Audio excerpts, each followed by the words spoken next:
ثانیہ دوسرا، پہلا اور دوسرا۔ نبی علیہ الصلوۃ والسلام جب طائف کے سفر سے واپس ہوئے، وہاں سے بھی مایوس ہو کر آپ صلی اللہ علیہ وسلم آئے۔ مایوس تو نہیں، لیکن طائف کے لوگوں نے آپ صلی اللہ علیہ وسلم کی بات نہیں مانی، تو اللہ تبارک و تعالی نے اسلام پھیلنے کے مزید اور راستے کھول دیے۔ مدینہ منورہ اس وقت اس کو یثرب کے نام سے پکارتے تھے، بعد میں اس کا نام مدینہ منورہ رکھا گیا جب نبی علیہ الصلوۃ والسلام نے مکہ سے مدینہ ہجرت کی تو اس کا نام مدینہ منورہ رکھا۔ 12 نبوی کی بات ہے، 12 نبوی کی بات ہے کہ یثرب کے لوگ حج کرنے مکہ تشریف لاتے تھے، آتے تھے، تو مینا میں وہاں پر قبائل خزرج اور اوس، قبیلے خزرج اور اوس، ان قبائل کے لوگ نبی علیہ الصلوۃ والسلام سے ملتے تھے۔ تو 12 نبوی میں 12 آدمیوں نے 12 نبوی میں 12 آدمیوں نے نبی علیہ الصلوۃ والسلام کے ہاتھ پر بیعت کی، اور اس بیعت کو بیعت نساء بھی کہتے ہیں۔ بیعت عقبہ اولا کو بیعت نساء کے نام سے مشہور ہے۔ اس میں ٹوٹل 12 آدمی تھے۔ ٹھیک ہے دوستوں، اب اس میں یہ نہیں پتا کہ اس میں خواتین کتنے تھے اور مرد کتنے تھے، لیکن ٹوٹل 12 تھے۔ جب یہ لوگ واپس چلے تو نبی علیہ الصلوۃ والسلام نے مصعب بن عمیر کو ان کے ساتھ کر دیا، وہ بھی یثرب یعنی مدینہ چلے گئے اور وہاں پر اسد بن زرارہ کے گھر میں رہنے لگے۔ اسد بن زرارہ، یہ یاد رکھے دوستوں، اور مدینے میں تبلیغ کا کام شروع کر دیا۔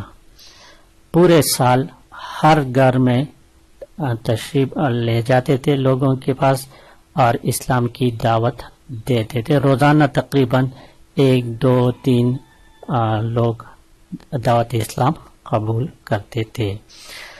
ایک دن اوس کے سردار، قبیلہ اوس کے سردار سعد بن معاذ کے طرف مصعب بن عمیر رضی اللہ تعالیٰ عنہ تشریف لے گئے تو ان کو اسلام کی دعوت کی۔ پہلے تو اس نے اسلام سے نفرت کا اظہار کر دیا، لیکن جب مصعب بن عمیر نے قرآن کی تلاوت فرمائی تو وہ متاثر ہوئے اور اسلام قبول کر دیا۔ تو پھر 13 نبوی میں یہ لوگ جب مدینہ مکہ میں حج کرنے آ گئے تو ٹوٹل 75 آدمیوں نے بیعت کی نبی علیہ الصلوۃ والسلام کے ہاتھ پر، جس میں 2 خواتین تھے اور 73 مرد تھے، ٹوٹل 75 تھے۔ اب بیعت کس کو کہتے ہیں، کس کی کیوں ضرورت ہے، تو یہ دیکھیں ذرا۔ بیعت کے معنی ہے اطاعت و وفاداری کا عہد کرنا۔ بیعت کے معنی اطاعت اور وفاداری کا عہد کرنا۔ اس دوران بہت ساری باتیں ہوئیں۔ ان لوگوں نے، مدینہ منورہ کے لوگوں نے نبی علیہ الصلوۃ والسلام کو مدینہ آنے کی دعوت دی۔ تو اس وقت جب یہ باتیں ہو رہی تھی تو نبی علیہ الصلوۃ والسلام کے چچا مبارک عباس رضی اللہ تعالیٰ عنہ اس وقت مسلمان نہیں ہوئے تھے، لیکن نبی علیہ الصلوۃ والسلام کے ساتھ تھے۔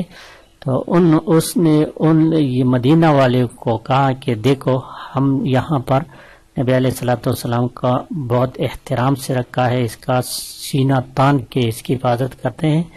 تو مدینہ والے لوگوں نے بھی بہت وفاداری کا مظاہرہ کیا اور پورا مکمل ساتھ دینے کا کہا۔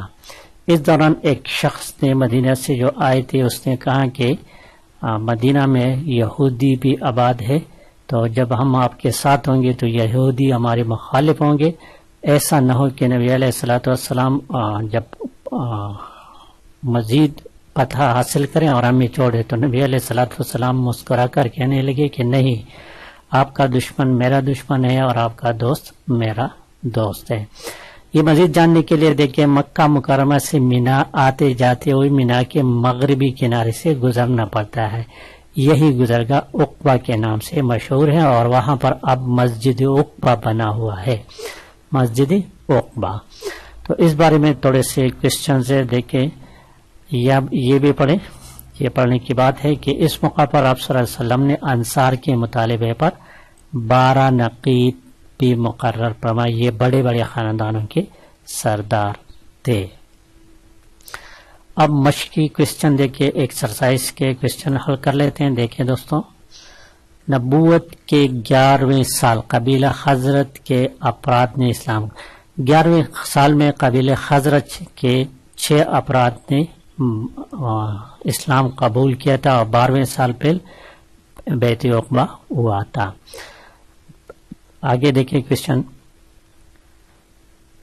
نبی علیہ الصلوۃ والسلام کی طرف سے قائد اور امام مقرر فرمائے گئے. کس کو مقرر فرمایا؟ حضرت اسد بن زرارہ رضی اللہ تعالیٰ عنہ. یہ وہی شخص ہے جس کے گھر میں مصعب بن عمیر رضی اللہ تعالیٰ عنہ مدینہ گئے تھے اور اس کے گھر میں رہتے تھے. چیم دیکھیے آگے کوسچن ہے کہ بیت عقبہ ثانیہ کے موقع پر آپ صلی اللہ علیہ وسلم نے انصار کے مطالبے پر نقیب مقرر فرمائے. کتنے؟ 12. اور آگے جو کوسچن ہے کہ بیت عقبہ ثانیہ ہوئی کب ہوئی تھی؟ نبوت کے 13ویں سال اور اولا جو تھا وہ نبوت کے 12ویں سال ہوا تھا.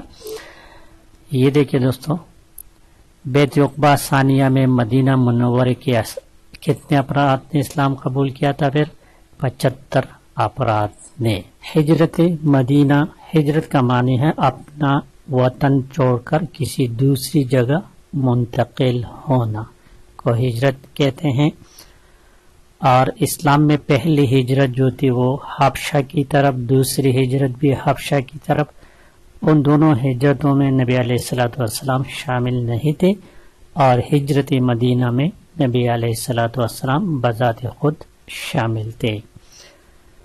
تو چلتے ہیں اس کو پڑھ لیتے ہیں. ہجرت سے مراد اللہ تعالیٰ کی رضا کے لیے اپنا وطن چھوڑ کر کسی دوسری جگہ منتقل ہونا ہے. مدینہ کا پرانا نام یثرب تھا. مدینہ کا پرانا نام یثرب تھا. آپ صلی اللہ علیہ وسلم تشریف لانے کے بعد یثرب کا نام مدینہ منورہ رکھا گیا یا پڑھا گیا. مدینہ اور مکہ کے درمیان فاصلہ 350 کلومیٹر ہے. نیٹ پر سرچ کرو گے تو کچھ آئے گا لیکن بک میں یہ 350 کلومیٹر لکھا ہے. نبوت کے بعد نبی علیہ الصلوۃ والسلام نے مکہ میں 13 سال گزارے تھے اور مدینہ میں 10 سال. یہ کوسچنز بار بار آ رہے ہیں، ریپیٹ ہو رہے ہیں کہ نبوت کے بعد نبی علیہ الصلوۃ والسلام نے مکہ میں کتنے سال گزارے تھے اور مدینہ منورہ میں کتنے سال گزارے تھے. اس ہجرت میں آپ صلی اللہ علیہ وسلم کے ساتھ کون تھے؟ ابوبکر صدیق رضی اللہ تعالی عنہ تھے. آپ صلی اللہ علیہ وسلم نے اونٹی پر سوار ہو کر یہ ہجرت کی تو اس اونٹنی کا نام تھا قصوہ. قصوہ یہ بھی یاد رکھنے کی بات ہے. مدینہ کی طرف ہجرت کرتے ہوئے آپ صلی اللہ علیہ وسلم نے غار ثور میں پناہ لی تھی 3 دن کے لیے. اور یہ دیکھیں غار ثور میں آپ صلی اللہ علیہ وسلم تک خوراک پہنچانا کس کی ذمہ داری تھی؟ آسمہ بنت ابی بکر، ابوبکر رضی اللہ تعالی عنہ کی بیٹی آسمہ. اچھا آگے دیکھیں آپ صلی اللہ علیہ وسلم نے غار ثور میں 3 دن قیام کیا تھا. آپ صلی اللہ علیہ وسلم گھر سے نکلتے وقت سورہ یاسین کی تلاوت کرتے تھے. یہ انتہائی عام کوسچن ہے. مدینہ پہنچ کر سب سے پہلا کام آپ صلی اللہ علیہ وسلم نے مسجد قباء کی بنیاد رکھی. اس مسجد قباء کو مسجد تقوی بھی کہتے ہیں. تو یہ ایک کوسچن کبھی کبھار آتا ہے کہ اسلام کی پہلی مسجد مسجد قباء ہے.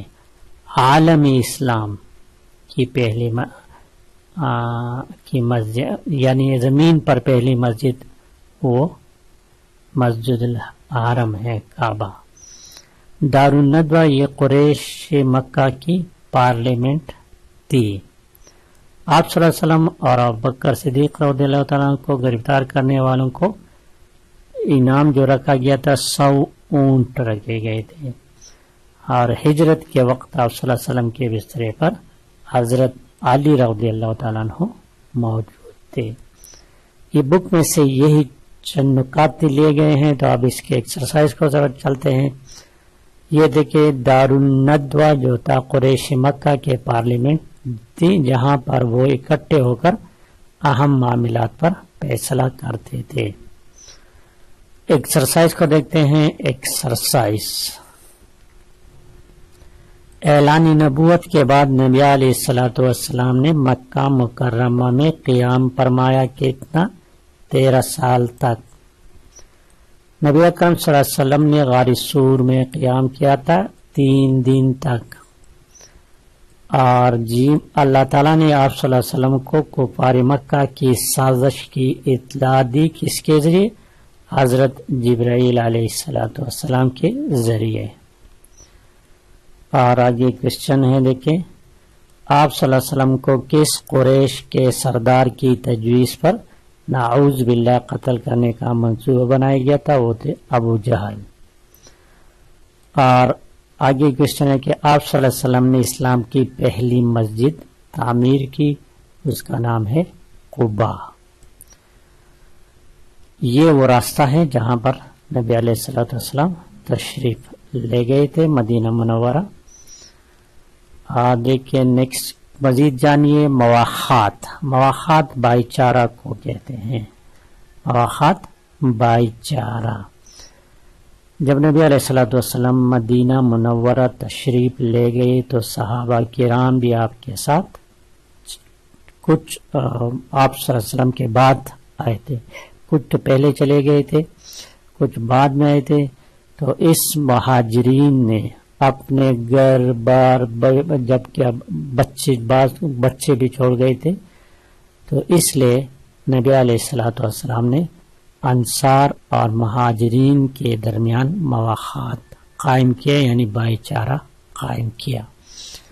اور یہ یکم نبوی کی ہجرت کے پہلے سال ہوا تھا۔ مہاجرین اور انصار کے درمیان بھائی چارہ قائم فرمایا، جسے مواخات مدینہ کہتے ہیں۔ انصار کا پیشہ کاشتکاری تھا اور مہاجرین پیشہ تجارت تھا۔ نبی علیہ السلام کا ارشاد مبارک ہے کہ مسلمان آپس میں بھائی بھائی یعنی ایک جسم کے مانند ہے، اگر ایک عضو بیمار پڑ جائے تو سارا جسم بے چین اور بخار میں مبتلا ہو جاتا ہے۔ ایکسرسائز دیکھتے ہیں۔ ایکسرسائز کو دوستو، مسلمانوں نے نبوت کے 13ویں سال کفار کے مظالم سے تنگ آ کر مکہ مکرمہ سے ہجرت کی۔ کس طرف ہجرت کی تھی؟ مدینہ منورہ کی طرف۔ نبی اکرم صلی اللہ علیہ وسلم نے انصار اور مہاجرین کو مکان پر جمع کیا۔ کس کے مکان پر؟ حضرت انس بن مالک رضی اللہ تعالیٰ عنہ کے مکان پر۔ نیکسٹ کوشچن ہے کہ مواخات کے وقت انصار اور مہاجرین کی ٹوٹل تعداد 90 تھی، 90۔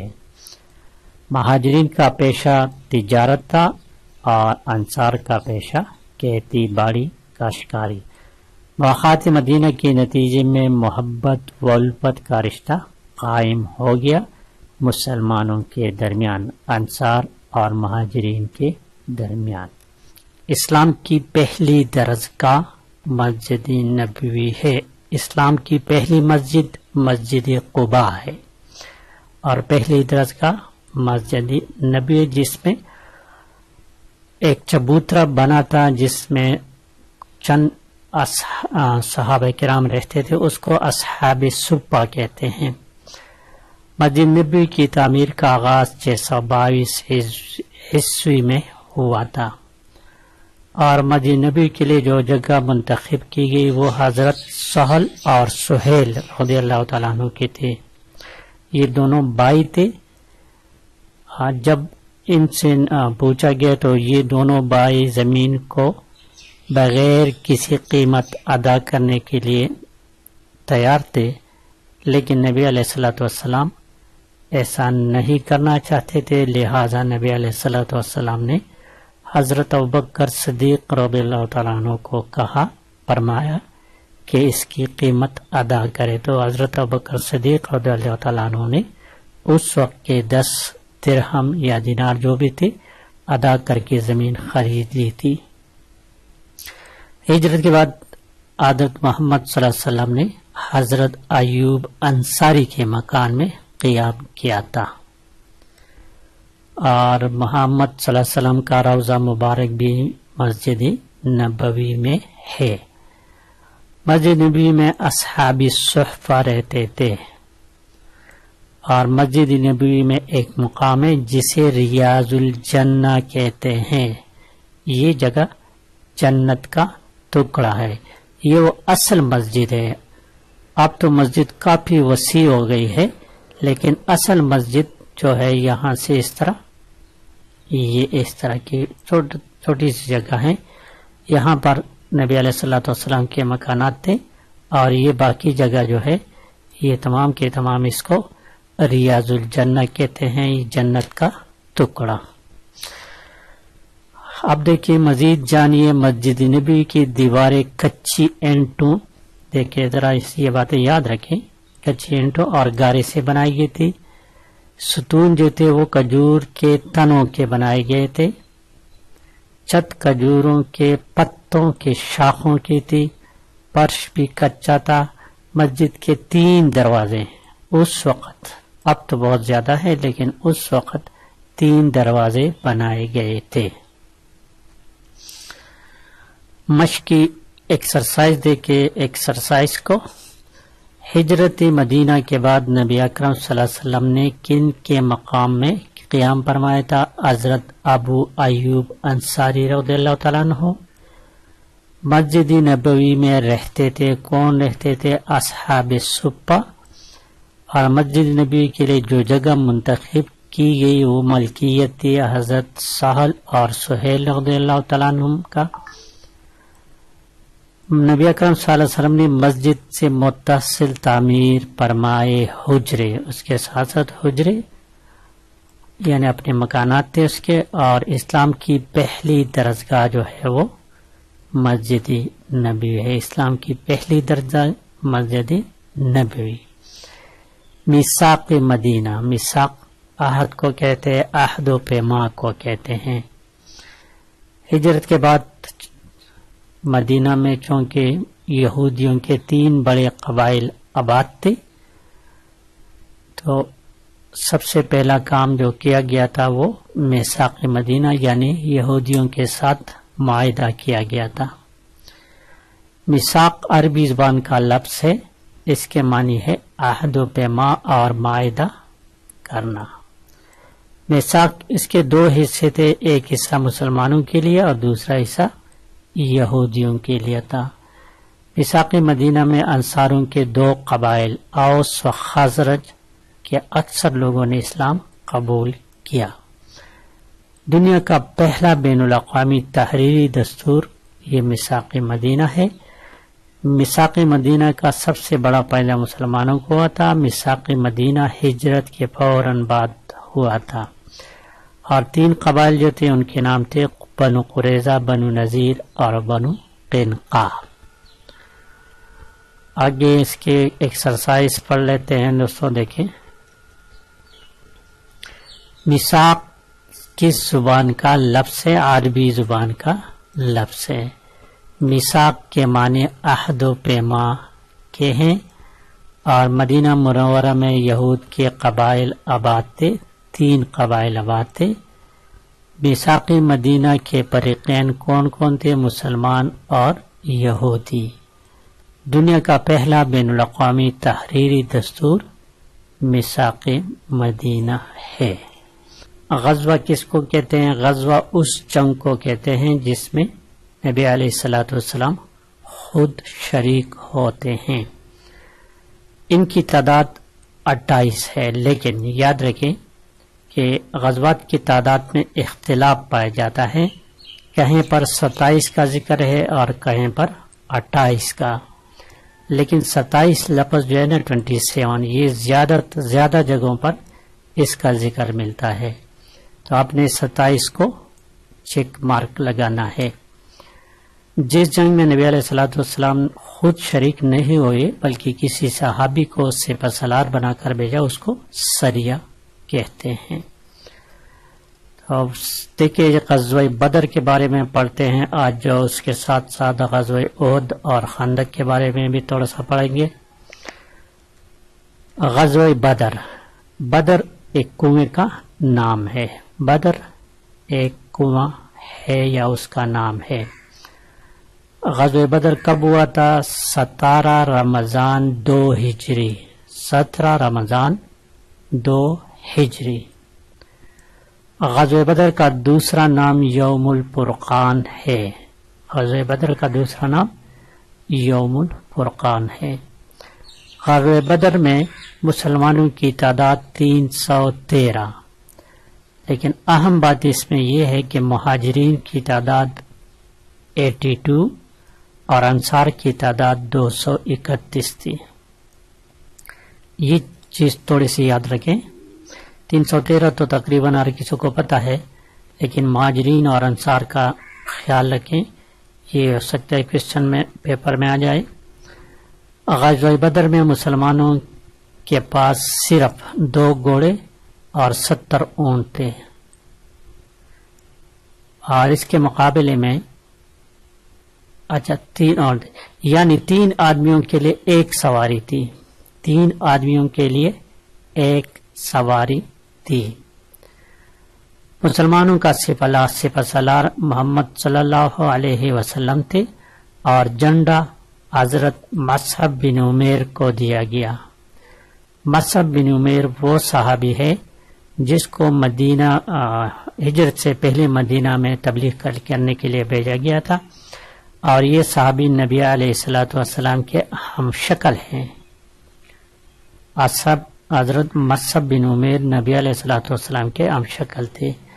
جب یہ احد کے جنگ میں شہید ہو گئے تو افواہ پھیل گئی کہ نعوذ باللہ نبی علیہ الصلوۃ والسلام شہید ہو گئے. آگے دیکھیں تھوڑا سا اس بارے میں مزید. غزوہ بدر میں کفار کی تعداد 1000 تھی، اور کفار کی لشکر جو تھا اس کا سپہ سالار ابو جہل تھا. کفاروں کے پاس 100 گھوڑے تھے، 100 گھوڑے، اور یہ 600 یہ لفظ کیا لکھا ہے اس کو پہلے چھوڑ دو. پہلے صف میں 3 مسلم اور 3 کفار آمنے سامنے تھے. دیکھیں مسلمانوں سے حضرت حمزہ رضی اللہ تعالیٰ عنہ، عبیدہ رضی اللہ تعالیٰ عنہ، حضرت علی رضی اللہ تعالیٰ عنہ. کفاروں کی طرف سے عتبہ، شیبہ اور ولید تھے. ابو جہل کو جس 2 معصوم بچوں نے قتل کیا تھا اس کا نام معاذ اور معوذ تھے. کفار کی طرف سے 70 لوگ مارے گئے اور 70 کو قیدی بنایا گیا تھا، اور مسلمانوں کے صرف 14 مسلمان شہید ہوئے تھے. اب یہ آپ خود فائنڈ کر لیں کہ ان 14 میں سے کتنے مہاجرین تھے اور کتنے انصار تھے. یہ کوسچن آ سکتا ہے، تو اس کو تھوڑا سا خود ریویو کریں. اور اس جنگ میں مسلمانوں کی مدد فرشتوں کے ذریعے کی گئی تھی. غزوہ احد کی بات کی جائے تو دیکھیں احد ایک پہاڑ کا نام ہے جو کہ مسجد نبوی کے قریب ہے، 5.5 کلومیٹر کے فاصلے پر ہے. اور نبی علیہ الصلوۃ والسلام کی حدیث مبارکہ ہے جس کا مفہوم ہے کہ احد کا مجھ سے پیار ہے اور میرا احد سے پیار ہے. غزوہ احد جو ہے یہ یکم شوال کے مہینے میں تھا. یکم کا نہیں، شوال کے مہینے 3 ہجری میں کو ہوا تھا. اور غزوہ احد مسلمانوں اور کفاروں کے درمیان یہ ایک دوسری جنگ تھی، یعنی دوسرا غزوہ تھی.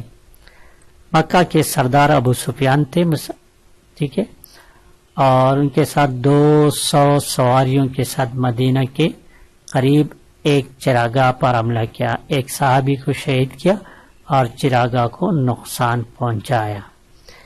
غزوہ احد میں کفاروں کی تعداد 3000 تھی، اس میں 700 زرپوش اور 100 تیر انداز تھے۔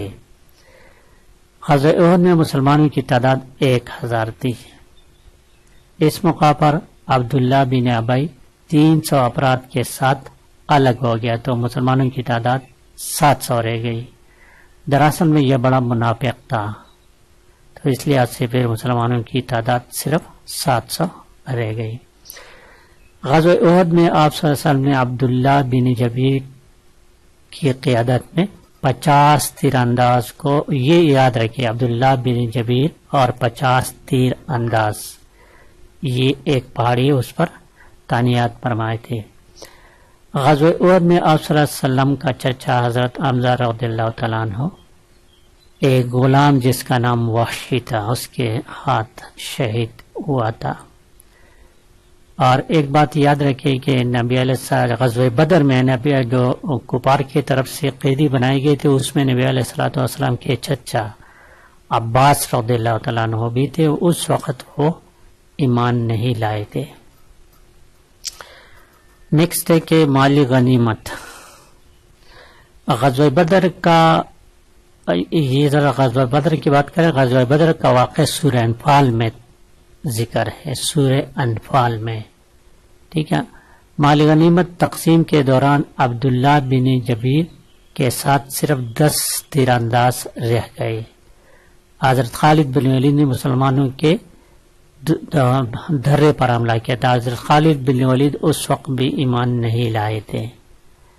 غزوہ احد میں 70 صحابہ کرام شہید ہوئے تھے، اور سید الشہداء حضرت حمزہ رضی اللہ تعالیٰ عنہ کو کہتے تھے، کیونکہ یہ حضرت حمزہ رضی اللہ تعالیٰ عنہ اس جنگ میں شہید ہوئے تھے، تو ہر شہید کے ساتھ اس کی جنازہ ادا کی جاتا تھا، تو اس لحاظ سے حمزہ رضی اللہ تعالیٰ کا جنازہ 70 مرتبہ پڑھا گیا تھا۔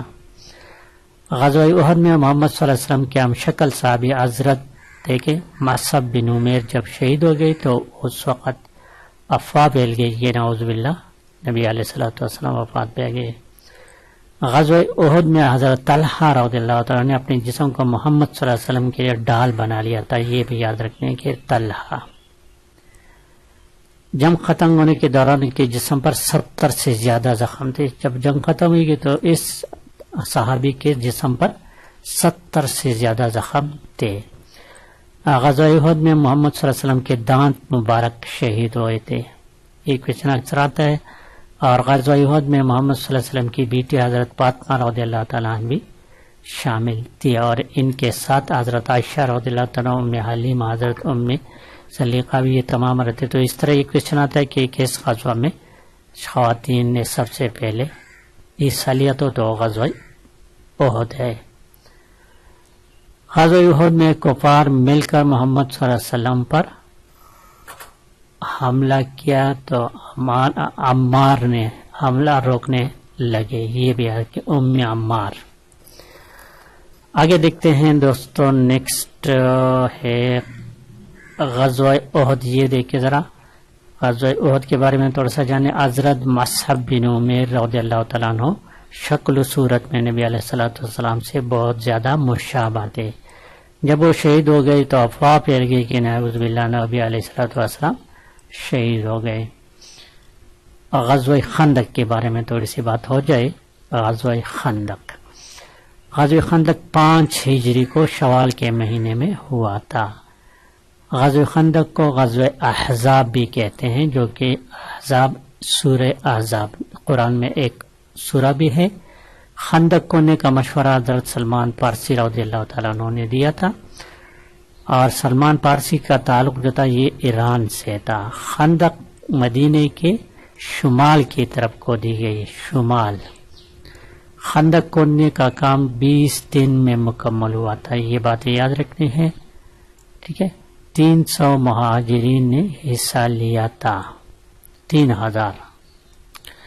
خندق کی لمبائی 5 کلومیٹر یا 3.1/2 میل، چوڑائی 15 فٹ اور گہرائی 21 فٹ تھی. غزوہ خندق میں مسلمانوں کی تعداد 3000 تھی. غزوہ خندق میں کفاروں کی تعداد 10,000 تھی. اس کے ساتھ 300 گھوڑے تھے، 1000 اونٹ بھی تھے. غزوہ خندق میں مسلمان لشکر کے سردار نبی علیہ الصلوۃ والسلام تھے اور کفار کے لشکر کے جو تھا وہ اس کے سردار ابو سفیان تھے. غزوہ خندق پار کرنے والے کافر کا نام عبدید تھا، جسے حضرت علی رضی اللہ تعالیٰ عنہ نے قتل کیا. اور نیکسٹ ہے دیکھے، خندق کودنے کے 3 دن بعد دشمن فوج مدینہ پہنچا. یہ اہم کوشچن ہے. غزوہ خندق میں 6 مسلمان شہید ہوتے اور 10 کافر مارے گئے تھے. غزوہ احزاب خندق کا 21 پارے میں ذکر ہے. اچھا آگے دیکھتے ہیں دوستو، ایکسرسائز کو دیکھتے ہیں. جس جنگ میں نبی علیہ الصلوۃ والسلام نے شرکت کی اسے کہتے ہیں غزوہ. خندق کی چوڑائی تھی 15 فٹ. غزوہ بدر میں اسلامی لشکر کی تعداد 313 تھی. اور اس طرح دیکھیں نبی علیہ الصلوۃ والسلام نے درے پر مقرر کیے 50 تیر اندازوں کو. غزوہ خندق کودنے کا مشورہ حضرت سلمان فارسی رضی اللہ تعالیٰ عنہ نے دیا تھا علیہ وسلم ہے. جس نے کسی ذمی معاہد، یہ دیکھیں اس کے معنی ہے غیر مسلم شہری. یہ MCQs بن سکتا ہے کیا، تو حالانکہ وہ جنت کی خوشبو بھی نہ سونگھ سکے گا. لا اکراہ فی الدین، دین میں کوئی جبر نہیں ہے. کیا آپ جانتے ہیں کہ برصغیر پاک و ہند میں مسلمانوں نے تقریباً 1000 سال تک، یاد رکھیں، شاندار حکومت کیا اور اس پورے دور میں انہوں نے غیر مسلموں کے ساتھ رواداری کا برتاؤ کیا تھا. رواداری کو بھی یاد رکھیں.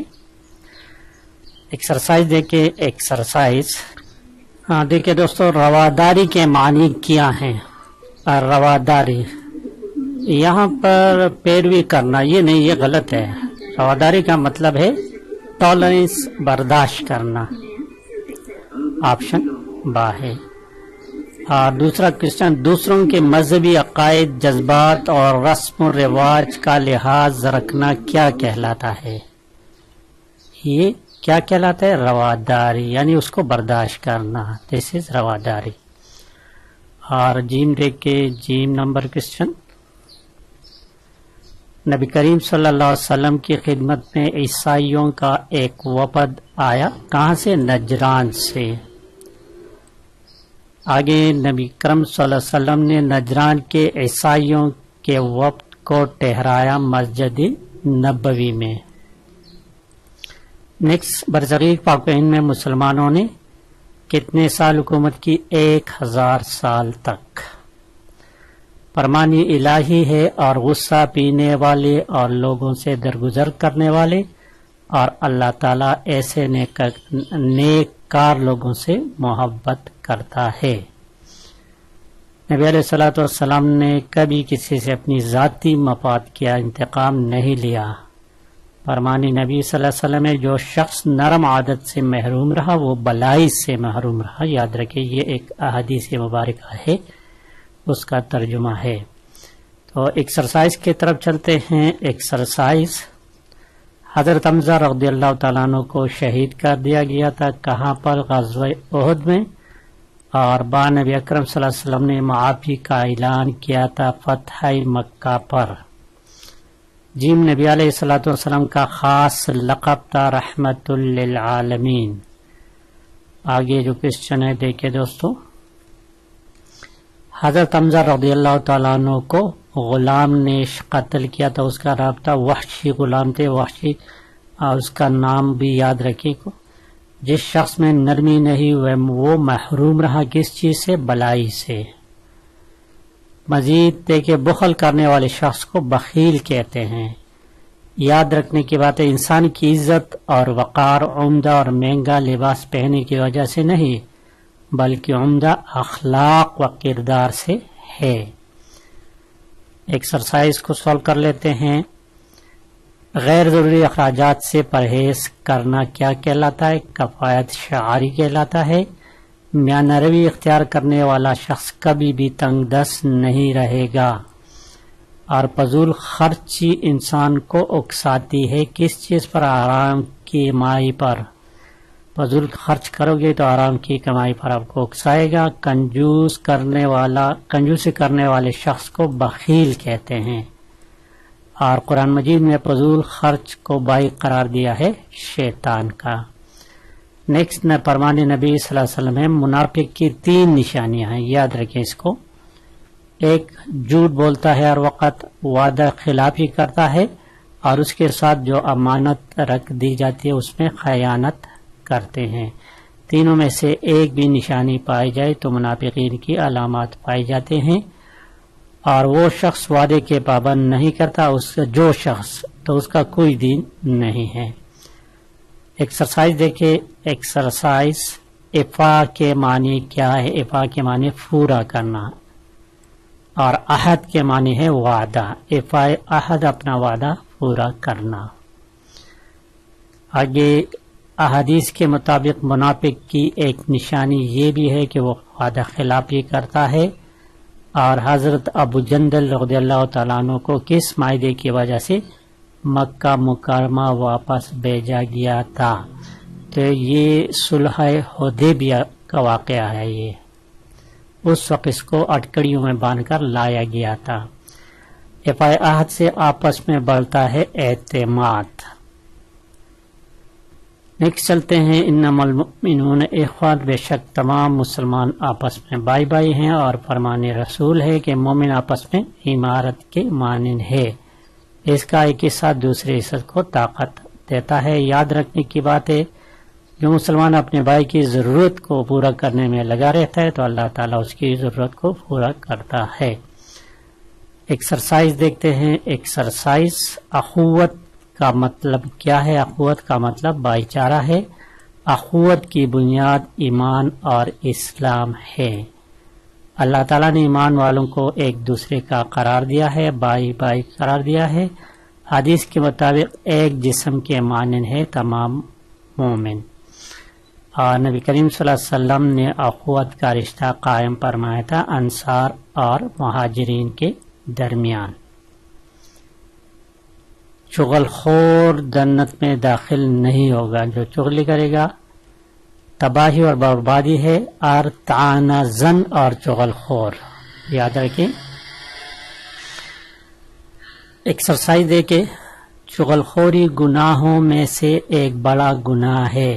چغل خوری زبان سے کی جاتی ہے، اور یہ دیکھیں حدیث کے مطابق چغل خور داخل نہیں ہوگا جنت میں۔ چغل خوری معاشرے میں سبب بنتی ہے فساد کی۔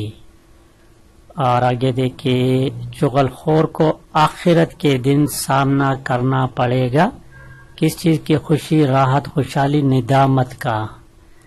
اور یہ دیکھیں چغل خوری کی مذمت کی گئی ہے سورہ داؤد علیہ السلام اور عیسیٰ علیہ السلام۔ تو پہلے داؤد علیہ السلام کو پڑھ لیتے ہیں۔ دیکھیں دوستوں،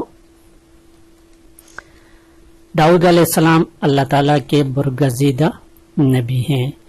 آپ یعقوب علیہ السلام کی اولاد میں سے ہیں، یہ بات یاد رکھتے ہیں۔ آسمانی کتاب زبور جو کہ دوسرے نمبر پر ہے، داؤد علیہ السلام پر نازل ہوئی تھی۔ پہلے نمبر پر تورات ہے، موسیٰ علیہ السلام پر نازل ہوئی تھی۔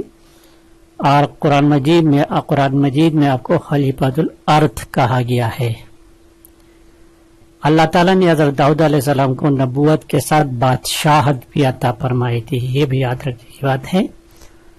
اور حضرت داؤد علیہ السلام پرندوں کی گفتگو سمجھ لیتے تھے، اور آپ کے ہاتھ میں لوہا اور پولاد موم کی طرح نرم ہو جاتا تھا. یہ بات یاد رکھنے کی ہے, لوہا اور پولاد.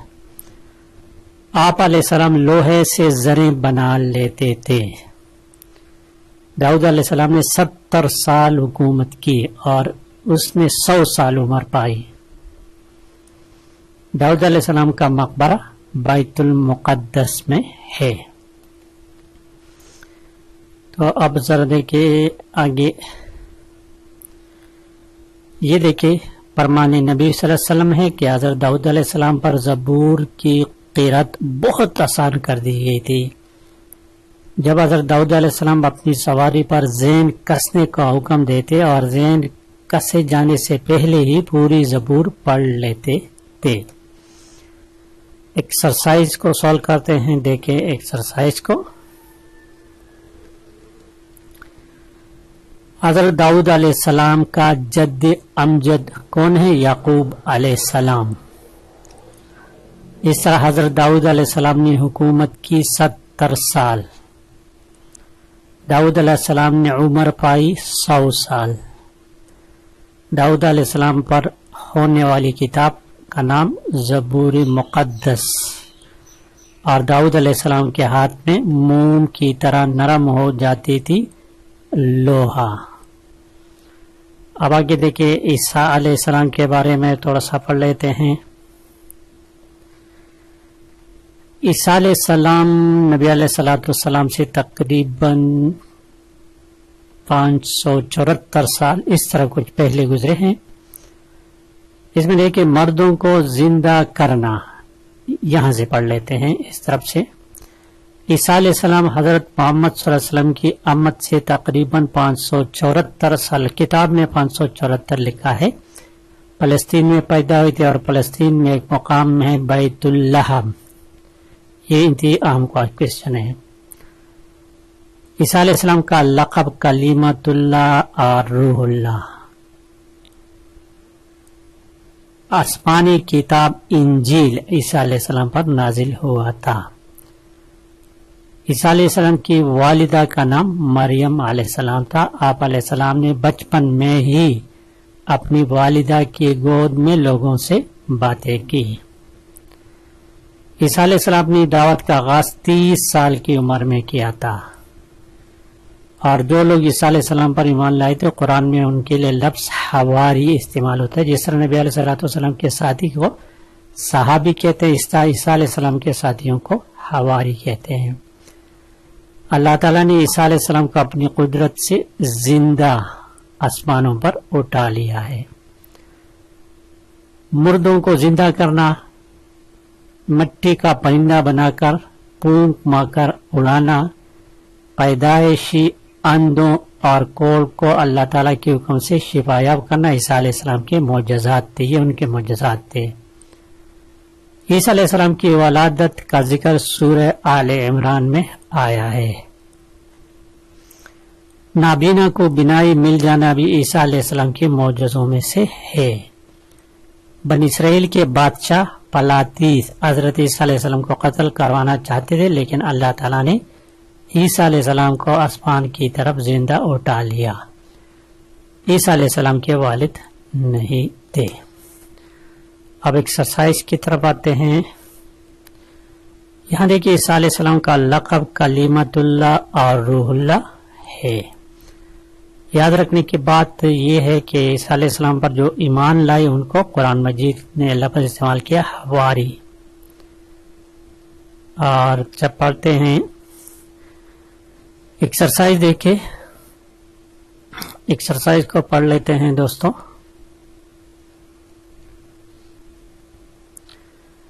نبی اکرم صلی اللہ علیہ وسلم کی آمد سے پہلے حضرت عیسیٰ ابن مریم علیہ السلام پیدا ہوئے تو کتنے سال؟ 574 سال. آپشن با اس میں کریکٹ آپشن ہے. اور حضرت عیسیٰ علیہ السلام پیدا ہوئے تھے کہاں پر؟ فلسطین میں, اور فلسطین میں ایک مقام ہے بیت اللحم, وہاں پر. اس طرح عیسیٰ علیہ السلام اپنی دعوت کا آغاز کیا تھا 30 سال کی عمر میں۔ قرآن مجید میں عیسیٰ علیہ السلام کے ساتھیوں کو کہا گیا ہے حواری، اور حضرت عیسیٰ علیہ السلام کا لقب تھا روح اللہ اور کلیم اللہ۔ یہاں پر یہ الف اور با دونوں کریکٹ ہے، تو اس طرح نہیں ہونا چاہیے۔ حضرت علی رضی اللہ تعالیٰ عنہ سب سے پہلے بچوں میں اسلام قبول کرنے والے شخص تھے۔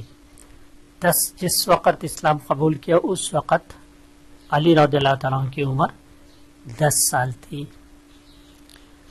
حضرت علی رضی اللہ عنہ کے والد کا نام ابو طالب اور والدہ کا نام حضرت فاطمہ بنت اسد تھی۔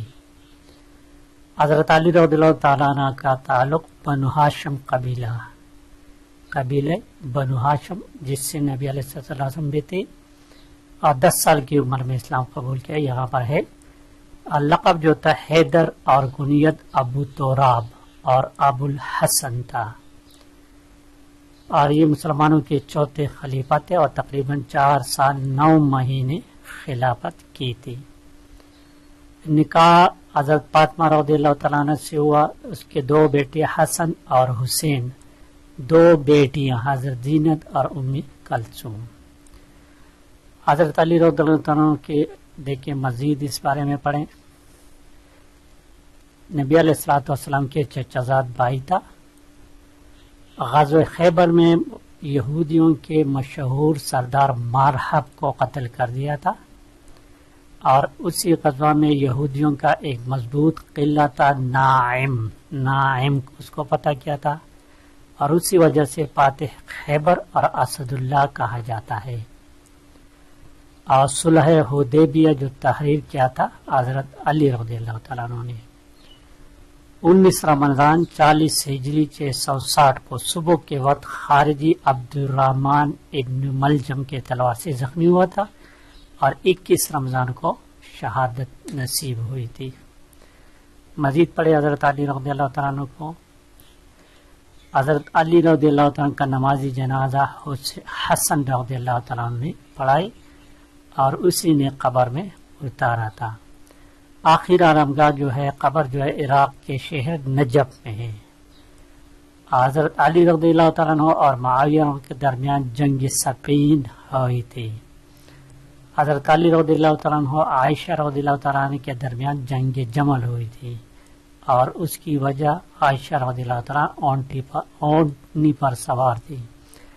حضرت علی رضی اللہ تعالیٰ عنہ اور خارجیوں کے درمیان جو جنگ ہوئی تھی جنگ نیرون کہا جاتا ہے اس کو۔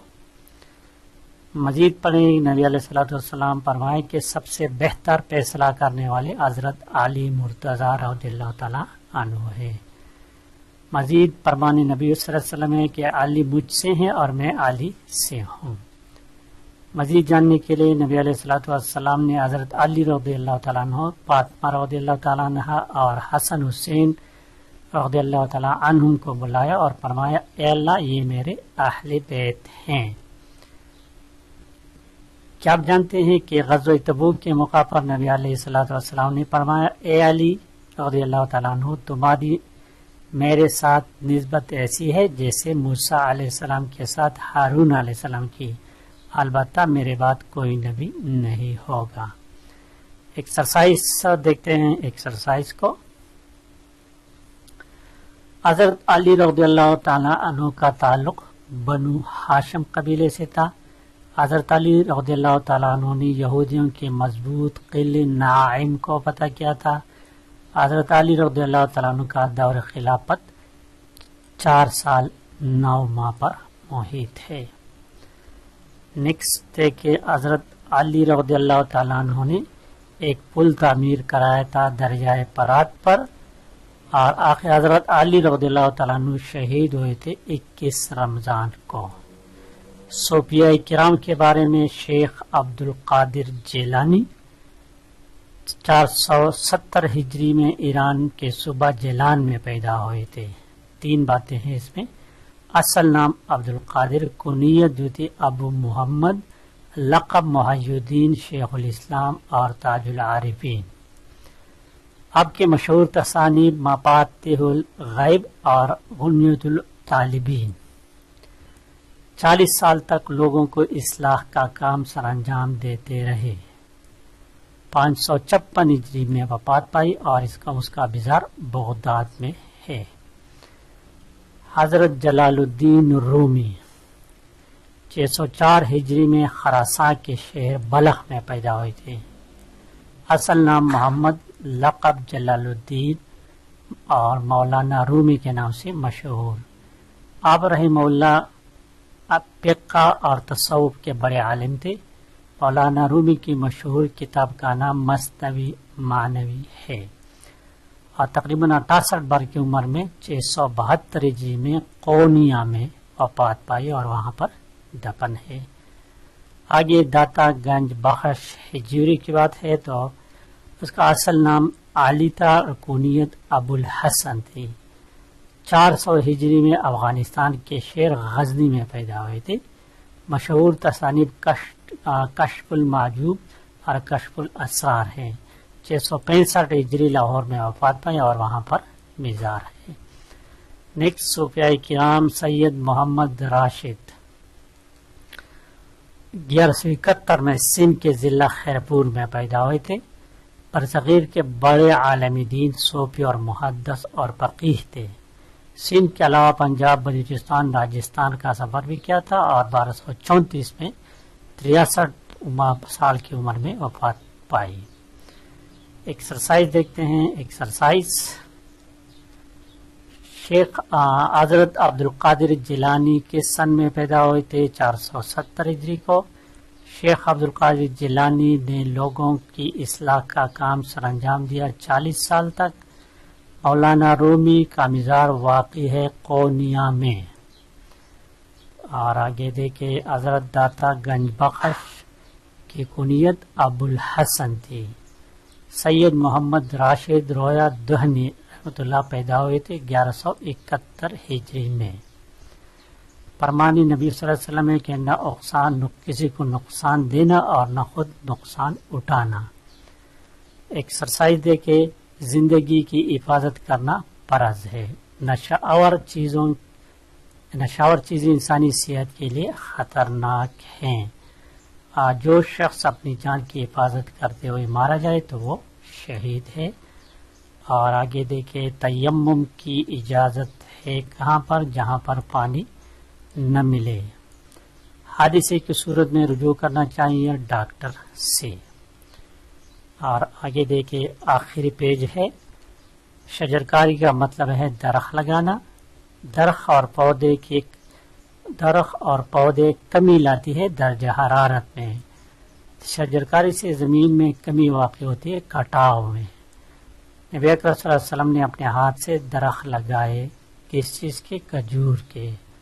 دین اسلام نے شجرکاری کو قرار دیا ہے بہترین صدقہ.